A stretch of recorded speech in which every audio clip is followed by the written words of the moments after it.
Par rapport à ce que vous disiez sur le travail, c'est un truc qui m'a... Alors évidemment, moi je suis scénariste, donc cinéaste, et donc le travail, surtout le travail dans une entreprise traditionnelle, c'est quelque chose qui est très étranger. Mais bon, on est tout le temps amené à parler du travail des autres dans nos films, donc c'est un travail que j'ai l'habitude d'aller parler de leur travail aux gens. Et surtout, je viens de Genève et j'ai beaucoup d'amis de ma génération qui travaillent dans ces multinationales. Et c'est très frappant pour moi, leur situation est très frappante pour moi, c'est-à-dire qu'ils se retrouvent très souvent dans des situations de... par exemple, j'ai un ami avocat, il gagne très très bien sa vie, et puis, mais il me dit, voilà, le truc c'est que l'autre jour, j'ai signé un contrat entre deux pays, entre deux personnes dans deux pays différents pour ouvrir une mine en Afrique. J'ai fait la clause numéro 216 d'un contrat gigantesque. Voilà, ça c'était mon boulot du jour. Mais je suis à peu près convaincu qu'il y a des enfants qui vont travailler dans cette mine. Voilà. Après, je rentre chez moi, et puis il y a mes enfants qui m'accueillent les bras ouverts, ils sont super contents de voir leur papa, qui est avocat, tout le monde dira t'es avocat, t'as réussi, c'est super, tu gagnes hyper bien ta vie, il gagne 15 000 euros par mois, sa vie est super, tout est génial et tout va bien. Et il me dit, je suis censé faire quoi avec ça en fait? C'est très compliqué. Et toute sa vie, il va devoir porter le poids de la finalité de ce qu'il fait, et sans que rien autour ne le confronte à cette violence-là. Tout le monde entier lui tend les bras et lui dit « tu fais la bonne chose ». Et j'ai beaucoup d'amis qui sont dans cette situation-là et qui s'interrogent énormément, et je trouvais cette position-là très, très, très intéressante. Après, j'ai discuté avec énormément de monde pour faire ce film, pour essayer de mettre le doigt sur les rapports qu'on pouvait avoir au boulot. Oui, j'enchaîne un petit peu sur ce thème justement. Enfin, moi j'ai été très touchée du fait qu'il explique qu'il vient de la campagne avec des vies rudes. Et je me pose encore la question, parce que c'est tellement une dualité, enfin une pluralité, je sais pas comment on dit. En fait, son métier, il l'a choisi, il le fait, mais est-ce que c'est pas son métier qui le rend encore plus dur? Tout ça, c'est assez oppressant. Hein, et moi, j'ai eu énormément d'empathie pour lui. En tout cas, c'est comme ça que je l'ai ressenti, malgré la décision qu'il a prise et qui, évidemment, n'est pas justifiable. Mais voilà, je vais partager. Oui, merci. Et puis,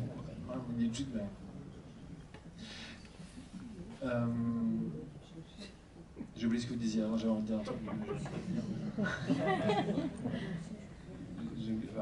En fait, ce que je me disais, c'est vrai qu'il y a aussi la question de l'empathie pour moi. Enfin, c'est assez drôle que j'écrivais ici. En fait, je me demande, en fait, il y a plein d'endroits où je me pose, et la question de son passé, c'est la même.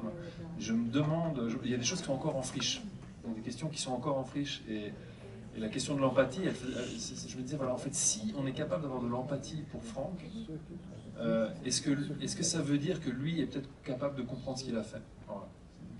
Une victime. Alors, est-ce que c'est et l'autre question concernant son passé, voilà, savoir d'où il vient, etc. C'est une autre question qui est en suspens pour moi. C'est est-ce que son passé justifie quoi que ce soit? Et je sais pas, en fait. Je suis pas sûr.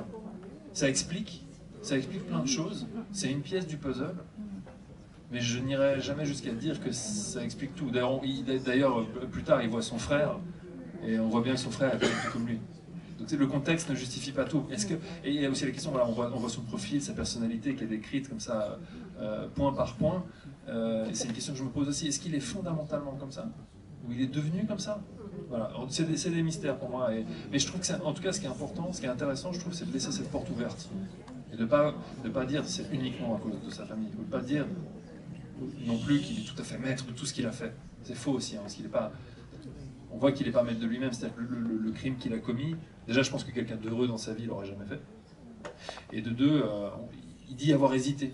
Donc il n'est pas totalement maître de ses actes.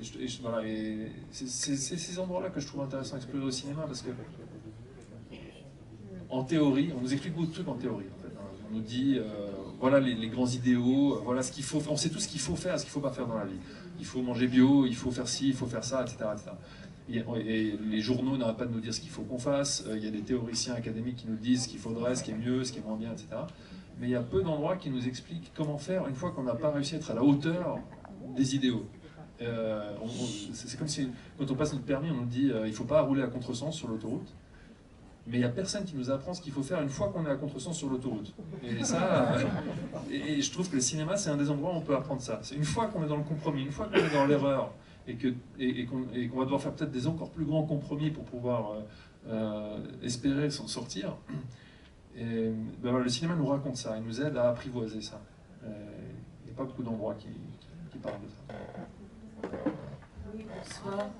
Merci beaucoup pour votre film. Merci beaucoup pour votre film, c'est extrêmement touchant.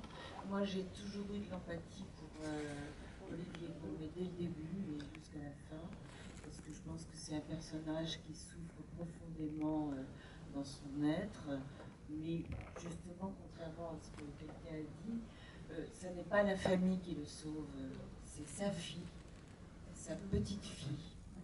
Et il a le courage de nous montrer effectivement tout ce que représente notre assiette aujourd'hui. C'est-à-dire avec le travail, avec les horreurs, avec effectivement les sacrifices que font beaucoup de gens. Ça, c'est une première réflexion. La deuxième, je ne comprends pas la fin. Alors, je ne comprends pas pourquoi il signe ce contrat, puisque justement, il a appris à sa fille la difficulté de son travail, il a appris, voilà, il a montré qu'il savait tout ça. Alors pourquoi accepte-t-il ce nouveau contrat? Est-ce pour donner justement, comme disait monsieur, la continuité d'une belle vie à ses enfants?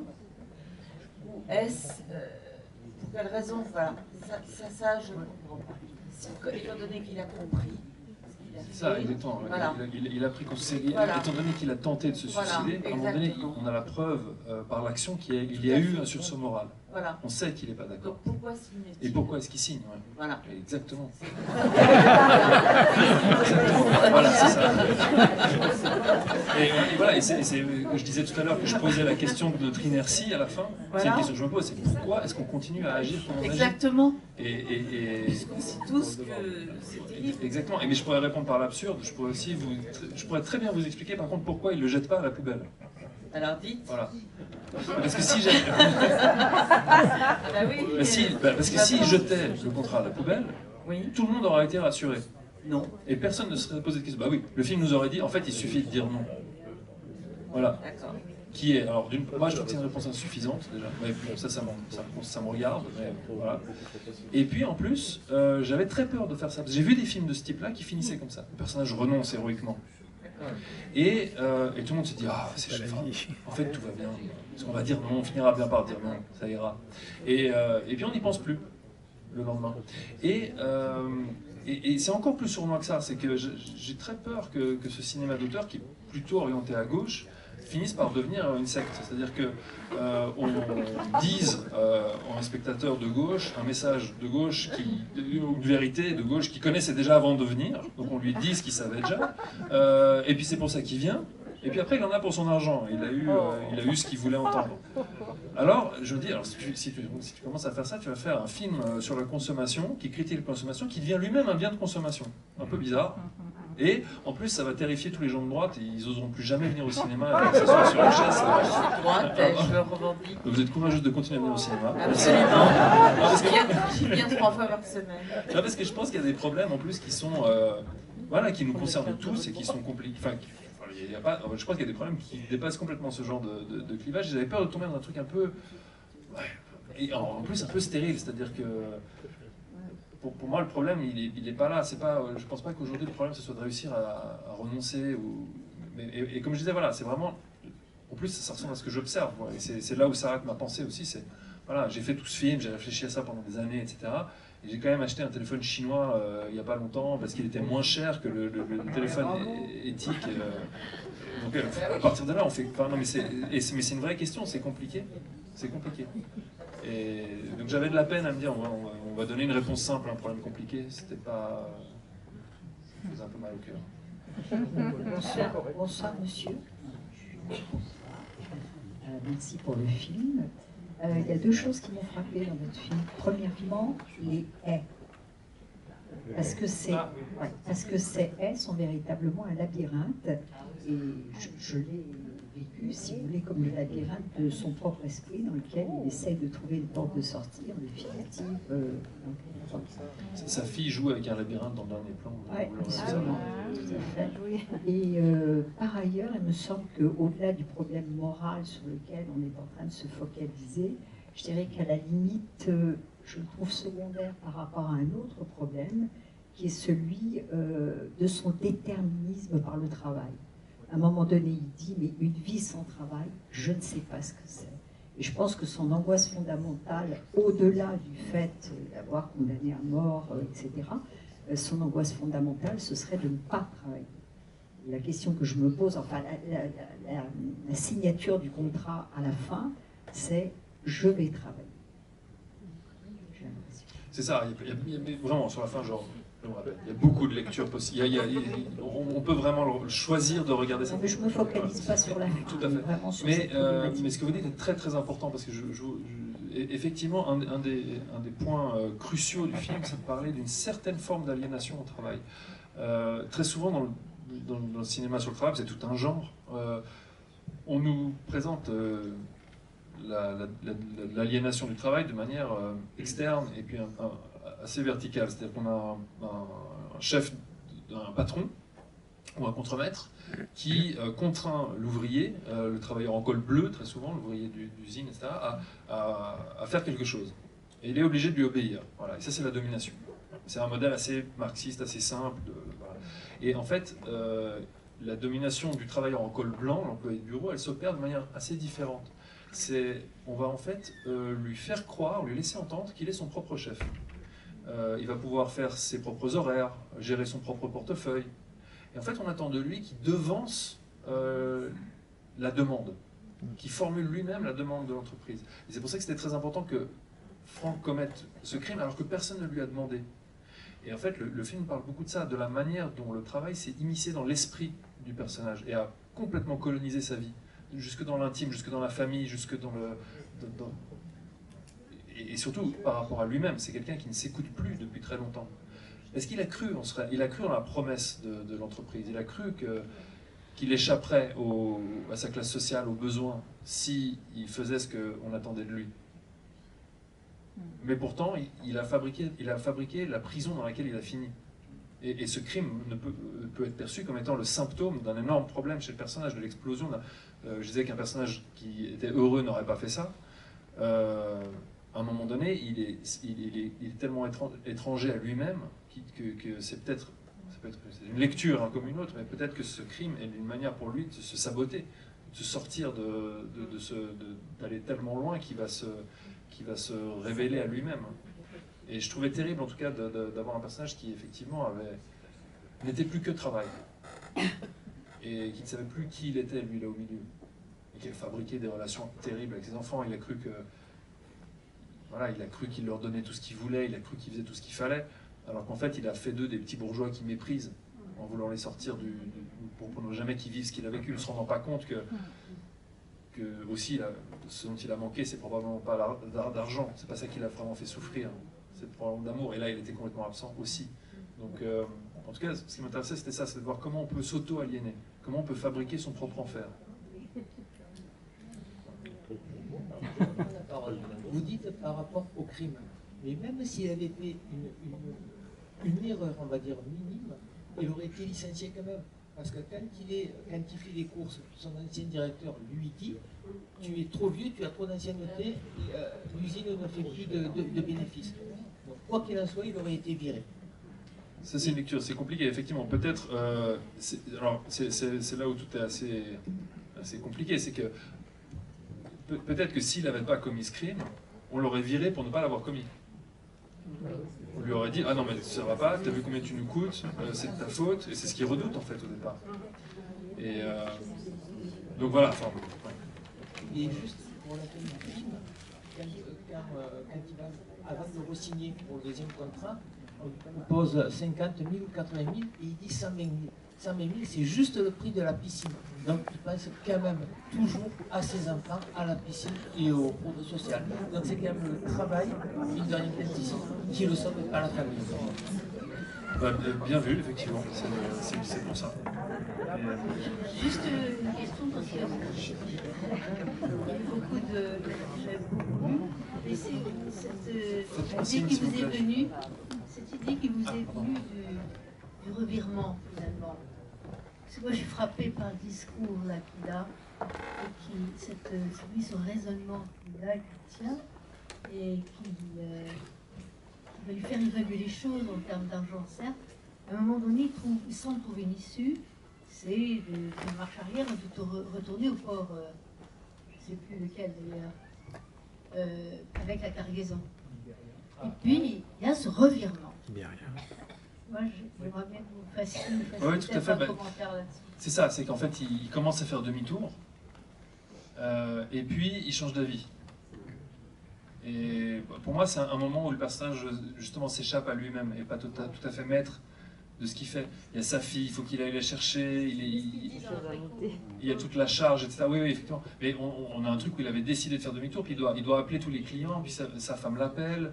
Et en fait, c'est un mystère pour moi. Pourquoi est-ce que ça aurait pu passer d'un côté comme de l'autre? Et c'est un dérapage. Et c'est la faute, en fait, et c'est ce qu'il dit quand il dit j'aurais pas dû hésiter, c'est que s'il avait clairement fait demi-tour, il aurait subi les conséquences. Il l'a fait, il a donné l'ordre. Oui, mais il a commencé à faire demi-tour, et je pense que s'il était allé jusqu'au bout, ça aurait été une solution. Mais là, en fait, vu qu'il a commencé à faire demi-tour, puis qu'il a finalement décidé de continuer, c'est pour ça qu'on l'a détecté. Ses patrons l'ont vu sur le GPS. Et je trouvais intéressant d'avoir à un moment donné en fait, c'est parce qu'il a douté qu'il se fait avoir. Et voilà. Mais voilà, pour moi, c'est juste un moment où le personnage s'échappe, en fait. Et voilà, et où le personnage aurait pu faire la bonne chose. Et voilà, pourquoi est-ce qu'il est passé, il a choisi cette solution-là de facilité. Voilà. Et après, la scène de fin dont on parlait, où il finit par céder, d'ailleurs, fait écho à cette scène-là. Quelqu'un me demandait pourquoi est-ce qu'il... Voilà, quand on monte les enchères pour acheter son prix, qui est finalement celui de la piscine, c'est une scène qui est exactement similaire à celle où il demande au capitaine de jeter le clandestin par-dessus. Et c'est important pour moi, ne serait-ce que pour dire, voilà, s'il y a une justice dans le film, elle se situe à cet endroit-là. C'est-à-dire que si tu es prêt à infliger ça à quelqu'un, il faut que tu sois prêt à le subir.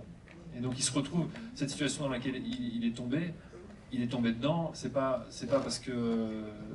c'est pas tombé du ciel, c'est-à-dire que c'est quelque chose qui s'est de nouveau infligé à lui-même.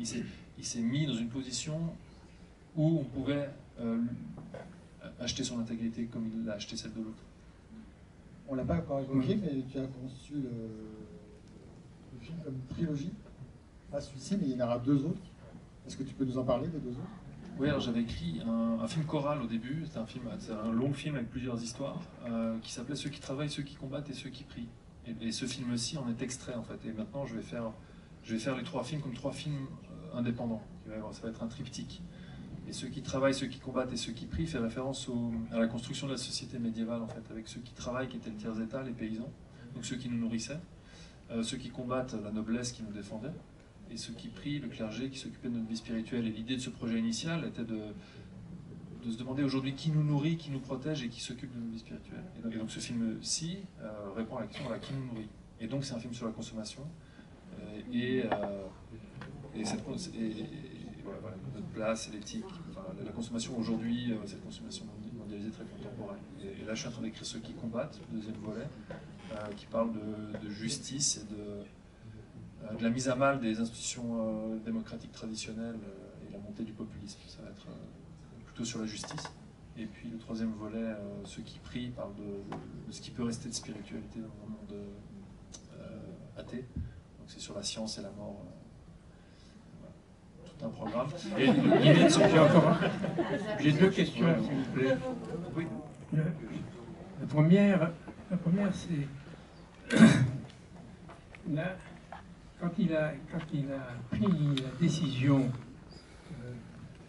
contestable, comment ça se fait qu'il n'y ait pas eu une discussion avec ses chefs?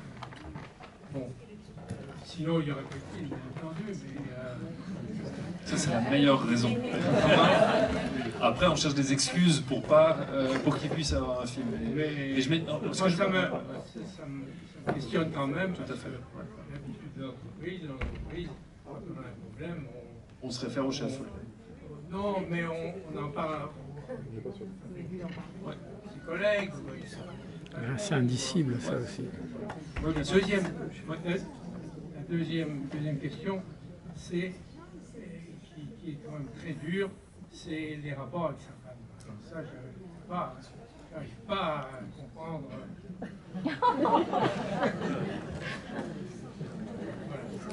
Oui. Pourquoi vous dites ça? Vous ne comprenez pas quoi? Le fait qu'ils ne lui disent pas? Le fait qu'elle... Oui, c'est le fait qu'il soit aussi éloigné de sa femme. Alors, moi, évidemment, voilà, si on... Oui, mais je peux vous donner des pistes, en tout cas, de ce que moi j'ai pensé en composant ces choses-là. Hein. Après, je ne sais pas si ça... Voilà, si vous n'y croyez pas, vous n'y croyez pas, ça ne changera peut-être rien. Mais par rapport au fait qu'il n'en parle pas à ses patrons, ça rentre aussi dans cette logique de devancer la demande, de protéger sa boîte. C'est-à-dire que, bon, déjà, si on va commettre un crime, un meurtre, on va vouloir que le minimum de personnes le sachent. C'est la première chose. Et de deux, j'avais l'idée qu'il protège ses patrons. C'est ce qu'il leur dit, hein, je crois, au moment où il se fait renvoyer. Il dit en fait, je voulais rien vous dire, parce qu'en fait, en ne vous disant rien, je vous protège, en fait. Voilà. Et donc, il endosse une responsabilité qui lui est pas demandée. Donc, c'est plutôt l'hubris du personnage, ou sa folie, elle est à cet endroit-là, effectivement.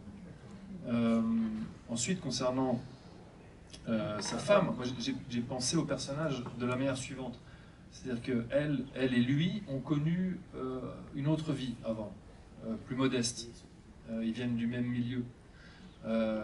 Et ensemble, grâce à lui, ils ont monté vraiment les échelons de la société. D'ailleurs, le plus grand fils est un peu différent des autres. Je pense qu'il était aussi avec eux dans cette autre vie. Mais ce qui m'intéressait, c'était de m'imaginer le temps qu'elle avait pu passer à la maison, avec les enfants, avec les parents des autres enfants, avec voilà, à se construire une vie, aussi une culture, plein de choses. Voilà. Et pendant que lui, en fait, restait le même. Et lui, il continuait à travailler comme il avait toujours travaillé depuis toujours, avec la même méthode, etc. Et donc il n'y avait aucune raison de se poser la moindre